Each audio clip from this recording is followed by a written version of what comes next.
मुजफ्फरपुर के काजी मोहम्मदपुर थाना क्षेत्र अंतर्गत मारीपुर इलाके में 7 जुलाई को पंचायत रोजगार सेवक मुमताज अहमद की नृशंस हत्या का राज खुल चुका है। इस खौफनाक वारदात को किसी बाहरी हमलावर ने नहीं बल्कि उनकी पत्नी सबा फिरदौस ने अंजाम दिया। रविवार को एसआईटी को मिले अहम सुरागों के बाद सबा को गिरफ्तार कर लिया गया। सोमवार को पुलिस ने सनसनीखेज मामले का आधिकारिक खुलासा किया। पुलिस पूछताछ में सबा फिरदौस ने स्वीकार किया कि उसे अपने पति पर अवैध संबंध का शक था। साथ ही उसे डर था कि मुमताज कभी भी उसे नुकसान पहुंचा सकता है। इसी संदेह, तनाव और मनोवैज्ञानिक दबाव के चलते उसने अकेले ही रात में सोए पति का गला चाकू से रेत दिया। हत्या इतनी बेरहमी से की गई थी कि उसने मुमताज की आंखें फोड़ दी, जांघ को चीर दिया और सीने, पीठ व सिर पर चाकू से कुल 17 वार किए। सबा फिरदौस ने यूपीएससी और बीपीएससी की परीक्षाएं दी थी। वह मानसिक रूप से अत्यधिक तनाव में थी। हत्या के बाद सबा ने डकैती का झूठा नाटक रचा। वह बार बार बयान बदलती रही। कभी कहा बिजली गई थी, कभी बताया कि अपराधियों ने उसे बंधक बना लिया था। लेकिन सीसीटीवी, डीवीआर, खून से सना चाकू और गैस कटर जैसे सबूतों ने सबा की कहानी को झूठा साबित कर दिया। मुमताज और सबा की शादी 2012 में हुई थी। उनके 3 छोटे बच्चे हैं, 2 बेटियां और 1 बेटा। हत्या के दिन सबा ने रो रो कर नाटक किया, लेकिन सच्चाई ज्यादा देर तक छिप नहीं पाई। अब आरोपी सबा फिरदौस को पुलिस ने न्यायिक हिरासत में भेज दिया है और आगे की कानूनी प्रक्रिया जारी है।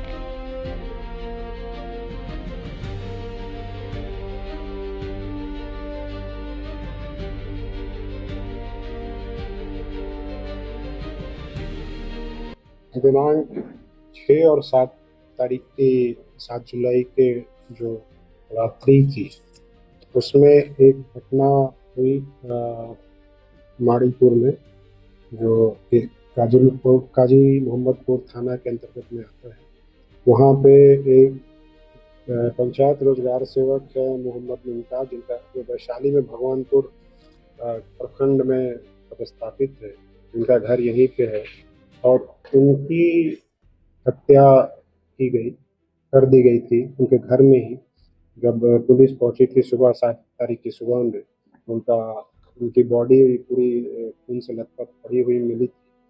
और उस घर में उनके साथ उनकी पत्नी और 3 बच्चे रहते थे।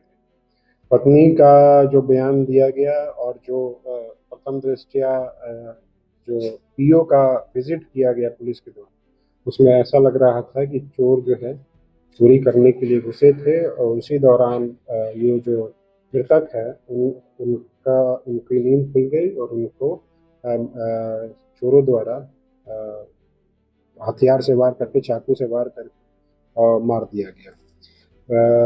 जो पत्नी का भी बयान आया था उस टाइम पे, उनकी पत्नी का, कि वो बगल वाले रूम में सो रही थी और उनको इसके बारे में कुछ नहीं पता चला। उन्हें सुबह 4 बजे के आसपास में जब वो आई रूम में तो उनको ये पता चला कि उनके पति की किसी ने हत्या कर दी।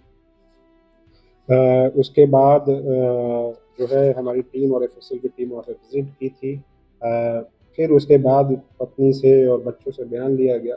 पत्नी के बयान में लगातार विरोधाभास आ रहा था, बार बार वो अपनी बयान चेंज कर रही थी। अल्टीमेटली इन लोगों ने 2 दिनों के बाद एफआईआर किया। एफआईआर में जो बात आई उसमें इन लोगों ने बताया कि पत्नी भी जब ये घटना हो रही थी, डकैत आए थे और डकैती के क्रम में जो पत्नी है उसको चाकू के नोक पे उसको भी होस्टेज रख करके और उनके सामने ये घटना हुई थी। तो बहुत विरोधाभास था इनके इसमें।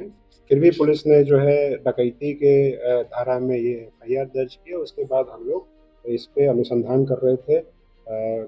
वैज्ञानिक अनुसंधान के क्रम में जब हम लोग लगातार ये देख रहे थे और इनसे भी जो पत्नी है उनका भी बयान लिया गया बार बार, जो है उनके चेंज होने के कारण से हम लोगों ने जब गहराई से पूछताछ करना स्टार्ट किया तो यह बात निकल के सामने आई। ये जो मृतक है मुमताज अहमद वैशाली में पोस्टेड थे और यहाँ पे रहते थे। पत्नी के अनुसार ये जो है अपने पत्नी को इस शो के प्रायोजक है मां भवानी रिकॉर्ड प्राइवेट लिमिटेड, मतलब a complete floor solution, new 0 mile, Dadar road, Muzaffarpur. प्रताड़ित करते थे, मारते पीटते रहते थे। पत्नी को शक ये भी था कि वो जो मृतक है उनका कहीं पे अफेयर है।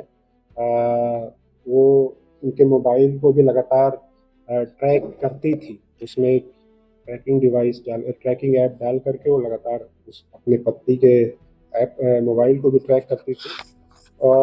और जो है उसका कहना है पत्नी का कि ये जो है मुझे कभी मारने के लिए लगातार प्लान बना रहे हैं।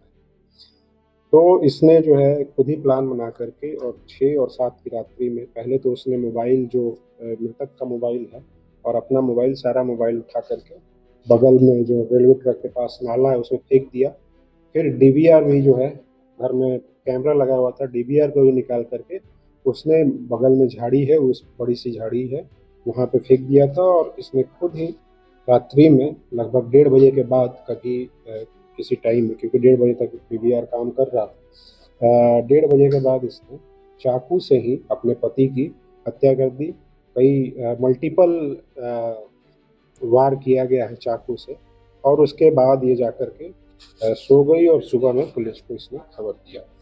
तो ये इसने खुद ही किया, इसमें और किसी की संलिप्तता अभी तक नहीं आई है। बच्चे जो है दूसरे रूम में सो रहे थे और उसके बाद इसने जो है उसको चोरी का रूप देने के लिए एक कटा हुआ ताला जो है कटर से कटा हुआ जो पहले से ही काट के रखा हुआ था उसको आगे वाले गेट पर लटका दिया। थोड़ा सा अपने जो छज्जा है उसमें भी तोड़ दिया कि ये दिखाया जा सके कि ये चोर आए थे, घुसे थे और उसी चोरी के क्रम में इनके पति की हत्या कर दी गई।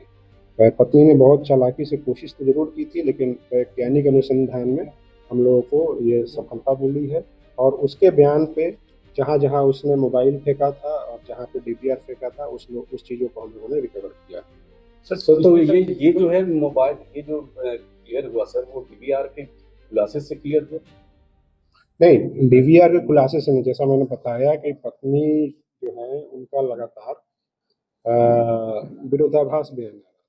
पहली बार तो उन्होंने बोला कि वो जब ये घटना हुई तब वो दूसरे रूम में सो रही थी जब चोर चोरी करने आए और इनको पता तक नहीं लगा। फिर एक दिन के बाद इनका बयान बदल गया कि इनको चाकू के नोक पे इनके सामने पति की हत्या की गई थी और लूटपाट किया गया। बहुत ही विरोधाभास था। उसके बाद हम लोगों ने बहुत ही गहराई से पूछताछ किया और अन्य जो वैज्ञानिक अनुसंधान है, सीडीआर का अवलोकन है, ये सब किया। उसके बाद हम लोग को ये समझ में आया कि पत्नी ही है, उनके द्वारा ये कृत किया गया है। उसके बाद तो पूछताछ के अलावा उनके बयान पे सारी रिकवरी भी हो गई, जो चीज़ें इनके द्वारा की गई थी, जो फेंकी गई थी जहाँ जहाँ पे, वो सारी चीज़ें रिकवर। सर पत्नी का भी कोई प्रेम प्रसंग था? अभी मैंने बताया, अभी आप शायद सुन नहीं रहे थे कि इसको शक था कि उस जो इनके पति हैं उनका प्रेम प्रसंग है कहीं पे। दूसरा पत्नी का जो बयान है कि इसके पति लगातार उसको प्रताड़ित करते रहते हैं। सर पत्नी का भी कोई प्रेम प्रसंग था? अभी तक ऐसा कुछ भी नहीं आया। क्या कुछ बरामद हुआ है सर? जैसे मैंने बताया, जो डीवीआर निकाल करके फेंक दिया गया था, वो मोबाइल सारा नाले में फेंक दिया गया था, वो जो हत्या के लिए चाकू यूज किया गया था, ये सारी चीजें बरामद। इसके पत्नी के अलावा भी किसी की संलिप्तता अभी तक कोई संलिप्तता? अपने सपनों के आशियाने को दे नई पहचान मां भवानी डेकोर प्राइवेट लिमिटेड के साथ, जो है ऑथराइज्ड डिस्ट्रीब्यूटर ऑफ कजारिया। देश की मिट्टी से बनी टाइल से हम देश को बनाते हैं और जहां मिलती है सभी प्रकार की Indian and imported granite, marble, sanitary एवं कोटा स्टोन का अनोखा एवं आकर्षक संग्रह। New 0 mile, Dadar road, Muzaffarpur. Call 9162478111।